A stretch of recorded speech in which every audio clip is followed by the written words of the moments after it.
This video explains how to buy shares of Magnite Inc., a programmatic advertising and connected TV technology company listed on NASDAQ under the ticker MGNI. This is an educational guide only and not financial advice. Always research and consider risks before investing. To buy MGNI, you need a brokerage account. I'll use eToro as an example to demonstrate the process. After signing up, you must verify your account, usually by uploading an ID, and add funds to enable purchases.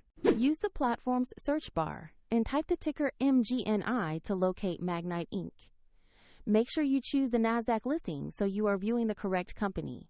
On the Magnite Inc. asset page, you will find a brief company description and a price chart for reference. Double-check the company name and the MGNI ticker to confirm it is the correct stock. Click the Trade or Buy button, enter the amount you want to invest, then carefully review order details including order type and total cost before confirming. If the market is closed, your order may be queued as pending, and if funds are insufficient, the platform will prompt you to add money before the purchase can complete. After execution, your Magnite position will appear in your portfolio for monitoring and management. If you want to follow the same steps, find the eToro link in the description below.